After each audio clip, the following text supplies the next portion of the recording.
자, 오늘 보니까 오늘 오후에 중요한 일정이 있더라고요. 그렇죠. 이거부터 한번 얘기를 한번 해봐야 될 것 같습니다. 대장동 네. 항소 포기 관련해 가지고 박상수 변호사와 토론한다. 이게 네. 어떻게 성사가 된 겁니까?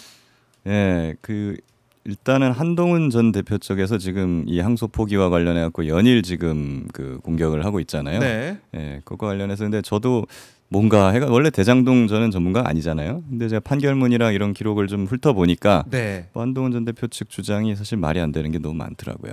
그래갖고 제가 몇 번 이제 비판을 했고 또 한동훈 전 대표한테도 토론하자 이렇게 자신 있으면 네. 이렇게 얘기를 했어요. 그랬더니 박상수 뭐 전 대변인 그분이 네. 자기랑 하자 그러면 예. 예, 이러시더라고요. 그래서 뭐 아, 그래요, 좋아요. 하자. 예, 그래서 그냥 하게 됐습니다. 네. 그래서 오늘 6시 30분에 저녁 저기 CBS에서 예, 하기로 돼 이런 있습니다. 거 좀 많은 관심을 좀 부탁드립니다. 또 해야 되는데 오마이 TV에서 하자 그랬어요. 그러면은 이제 끝나고 나가지고 오마이 TV라서 편파적이었다나 막 이러지 않을까. 아 저쪽에서 예. 그런 또 그래서 지고 나서 막 그러니까요. 울면서 그럴 수 있으니까. 예, 그래서 아유, 이제 오마이 TV라서 그래요. 이렇게. 그렇죠. 저쪽에서는 사실은 뭐 이제 우리 그 민주진영 유튜브 방송 다 좋다 막 이랬었는데, 예, 저는 그냥 제가 가겠습니다 그쪽으로. 예. 어차피 그래야 뭐 말이 안 나오니까요. 딱 논리적으로 해서 확실히 이길 자신이 있으니. 그렇죠. 그리고 이제 이 문제는요, 사실 중도층 이제 중간에 좀 계신 분들이 좀 동요하시는 게 있긴 있어요. 이게 아무래도 사안이 복잡하다 보니까 그리고 저쪽에서는 뭐 근거 없는 뭐 7,800억 가지고 이제 선동을 하니까. 네. 그러니까 뭐 그런가 하면서 이제 혼란스러워하시는데 사실 이거는 상식적으로 생각해가지고 그냥 합리적으로 그분들한테 잘 설명드리면 네, 다 이해를 하실 거라고 저는 사안이라고 저는 보고 시간이 지나면서 이건 내려갈 거다 이렇게 봐요. 근데 기본적으로 사실 중도층이 편안해야지 저는 국정이 편안하고 추진도 과감하게 할 수 있다. 저는 그렇게 보거든요. 그래서 이 부분에 대해서 좀 잠재워 드리는 것이 굉장히 중요하다고 저는 보고 있습니다. 오늘 자신 있으세요? 잠재울 자신 있습니까? 뭐 이거는 상식의 문제여가지고요. 예, 상식과 법리대로 찬찬히 설명을 해드리면 뭐 될 것 같아요. 예.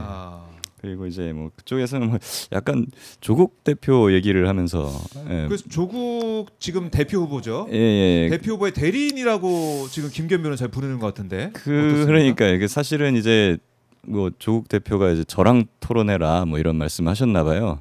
근데 이제 아니 뭐 저는 일단 그분을 존경하기는 하지만 조국 대표는랑 저는 당도 다르고요. 그리고 그분은 그분이고 저는 저죠. 그러니까요. 그래갖고 김기현 변호사. 저는 저대로 그냥 나가가지고 토론을 하는 거고요. 그분하고는 상관없습니다. 그래. 엮지 마라.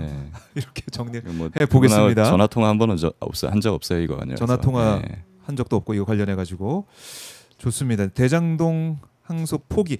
근데 아무래도 이제 박상수 변호사 이제 토론하게 되면 한동훈 측이기 때문에 한동훈의 주장을 또 반복하지 않겠습니까? 네. 기본적으로 그러니까 돈 이제 얘기 해가지고 그다음 민사로 하면 된다 이런 주장에 대해서 한동훈 전 대표가 또 강하게 반박을 하더라고요. 민사 무슨 소리냐 이렇게. 그쪽 주장 크게 두 개 같아요. 왜 항소를 포기하냐? 뭐 무죄난 부분도 있는데 이거 꺾는 거다. 이게 이재명 윗선 개입. 그쵸. 사실상 이걸 통해서 이재명 살리기다. 그렇죠. 이재명 살리기다. 그리고 이제 그쪽에서 말하는 김만배 만수르론. 이거 뭐 추징 포기함으로써 7,800억 원대 뭐 불법 수익을 그냥 향유하게 만들어줬다. 그래서 대장동 일당이 지금 만수르가 됐다. 왜 만수르인지 모르겠어요. 요즘은 머스크 아닌가 이렇게. 만수르는 좀 시절 지나 옛날 얘기인데 뭐 한동훈 전 대표가 옛날 딱 그 시절 한 10년 전, 20년 전 얘기를 많이 해요. 한동훈 전 대표가 라떼를 좋아하나요? 라떼는 약간 좀 라떼 그런 걸 좋아하시는 거 발현이 아닌가 뭐 싶기도 한데 뭐 하여튼 그건 그렇다 치고요. 크게 두 개인데. 근데 이재명 살리기냐? 그거에서 한번 토론회장에 나왔다고 치고 막 얘기할 겁니다. 이거 이재명 대통령 살리려고 대장동 이거 항소 안 해서 이재명 살리기 아닙니까? 이런 얘기. 아니 대장동 일단 무죄 나왔어요 지금. 그래서 배임 유죄 나왔잖아요 지금. 그렇네요. 이재명 대통령도 지금 죄명이 배임이에요. 근데 지금 대장동 배임 유죄 나왔어요. 뭐가 유리해요 지금? 오히려 이게 이 결과가 이재명 대통령한테 유리한 것도 아니다. 유리하고 불리할 게 전혀 없죠. 사실 다른 재판인데 지금 공범이 유죄 나온 거 아니에요? 그러면 이거 뭐가 불리하다는 거예요? 이거 항소 포기시키면 그럼 그냥 확정시키겠다는 건데. 그럼 인정하겠다는 거잖아요 배임을. 그렇네. 예. 그럼 뭐가 유리해지는 거예요, 이재명 대통령한테? 이재명 대통령이 유리하다고 그 생각을 하면서 보더라도 유리할 게 하나도 없는 것이다. 단적으로 봤을 때 옛날에 네. 도이치 주가 조작돼요. 예, 김건희 말고 전주가 한 명 더 있었어요. 손모 씨라고. 그 사람이 1심에서는 무죄가 나왔었습니다. 네. 최종적으로 유죄가 되긴 했지만 무죄가 나왔는데 그때 막 보수 언론이나 국민의힘에서 막 봐라 저 사람이 무죄면 김건희도 무죄다. 이렇게 그냥 동기화 시켜갖고 막 얘기를 했단 말이에요. 네. 그리고 또 그 사람이 2심에서 유죄로 뒤집히니까 이제 김건희 유죄 막 이런 식으로 가는 건데 자 그럼 대장동 일당 배임죄 유죄 나왔어요. 네. 그 국힘에서 엄청 좋아했어요 처음에. 야 봐라 이재명도 유죄다. 똑같은 논리로. 이러면서 엄청 좋아요. 예. 근데 항소가 포기하고 나니까는 갑자기 막 항소를 뭐 했어야 되는데 막 지금 마치 이재명을 그냥 다 봐준 것처럼 그냥 포장을 하면서 엄청 비난을 하고 있단 말이에요. 아니 처음에는 이재명 유죄라면서 예, 1심 판결 엄청 칭찬했잖아요. 예, 좋아하다가 갑자기 항소 포기를 하니까 입장이 싹 바뀝니다. 아하. 일단 그럼 이재명 대통령한테 이게 유리하고 자시고 할 게 없어요. 예. 그렇네요. 그러니까 뭔가 항소 포기를 해갖고 이게 뭐 엄청난 외화 프레임이 작용하려면 뭐 얻는 이득이 있어야 될 거 아니에요. 항소 포기로 인해서 항소 이재명 포기를 시켜가지고 뭐 얻는 이득이 있어야 될 거 있냐? 아니에요. 없잖아요. 없다. 예, 그렇기 때문에 이게 공허한 거예요, 사실은. 그러니까 윗선 개입, 그러니까 이재명 대통령을 위한 윗선 개입 이런 게 필요한 사항도 아니고. 네, 그렇죠. 오히려 이재명 대통령한테는 오히려 이게 1심 안 좋은 거죠. 왜냐하면은 자기한테 법리적으로 유리하고 불리할 게 없어요. 없는데 굳이 이걸 항소 포기를 했단 말이에요. 노만석 대행이.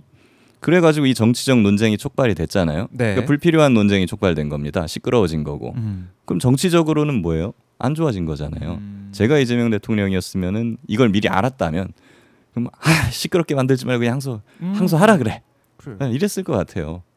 그래서 이재명 대통령이 엮는 거 이게 잘못됐다라고 네. 토론에 나가서 하실 것 같고 네. 그다음에 돈 얘기. 돈 얘기 온 전국의 현수막에 지금 막 7,800억 원 막 도배가 되고 있는데 지금 전부 다 7,800억 만수르 막 이러고 있어요.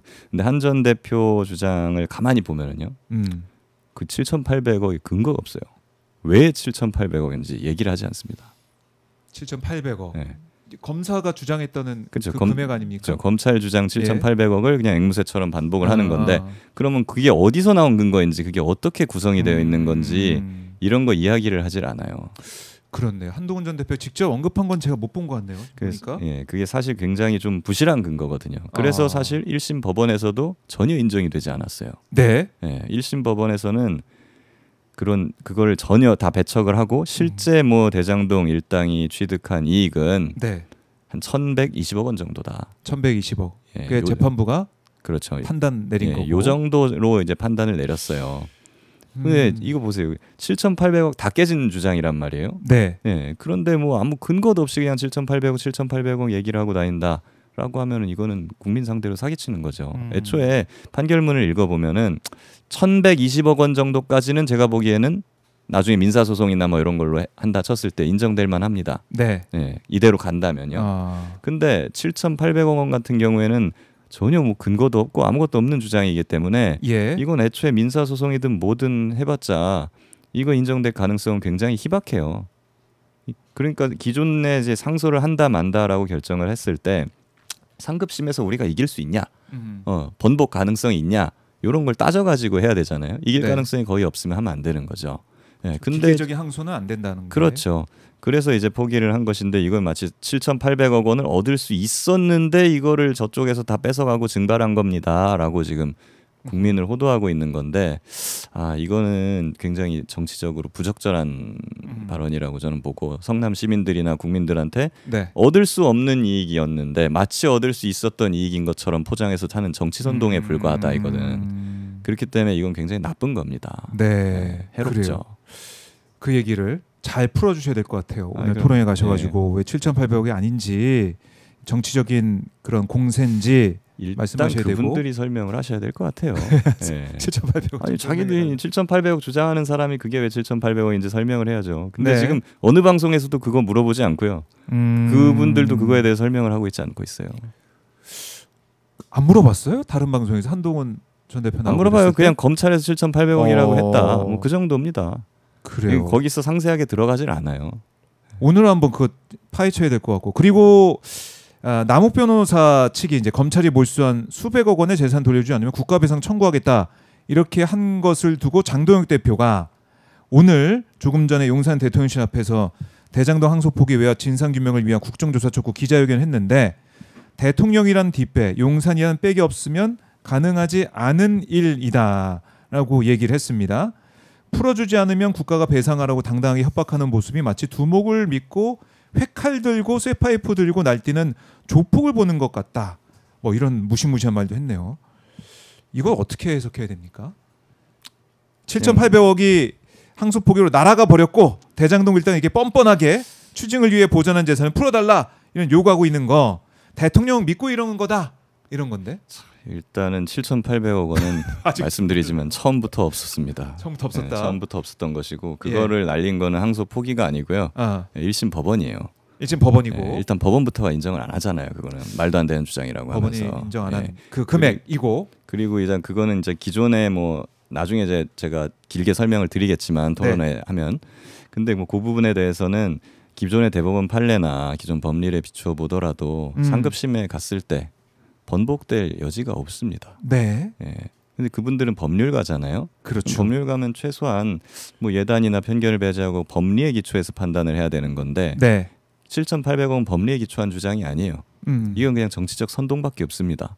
네. 예. 그러니까 그냥 자기들의 정치적 이익을 위해서 국민들한테 없는 7,800억 만들어 갖고 허상으로 그냥 섀도우 복싱을 하는 건데 이거 국민들이 이게 실상을 알고 나면은 그분들에 대해서 과연 지지를 해주실까요? 네. 그래요. 그 부분이고 그다음에 남욱 변호사 그 얘기는 그런 주장은 또 어떻게 보십니까? 뭐 대통령 믿고 이제 이거 풀어달라고 한다 재산을 그런 주장. 남욱 변호사에 대해서 기존의 배임죄 유죄가 나왔어요. 그러면 남욱 변호사는 요 사업을 통해 가지고 유착관계 형성했고 뭐 뇌물이나 이런 데 연루되어 있다는 것도 어느 정도 인정이 된 것이고 하면은 저는 자숙해야 된다고 봅니다. 사실 그분들은 왜 정권에서 대장동 편을 드느냐 뭐 이러는데 저 또한 범죄자들이 엄벌을 받기를 원하고 그들의 범죄 수익이나 이런 부분에 대해서 철저한 환수가 이루어져야 된다고 생각을 하는 사람이에요. 네. 그렇지만 우리가 저 사람들 나쁜 놈들이니까 이 사람들은 그냥 다 뭐 어떻게 해야 돼, 다 뺏어야 돼라고 했을 때 우리나라는 법치국가잖아요. 그럼 법 테두리 안에서 해야지. 예, 그냥 국민 정서가 그렇다고 해가지고 그냥 뭐 인민재판 하듯이 할 수는 없는 거 아니겠어요?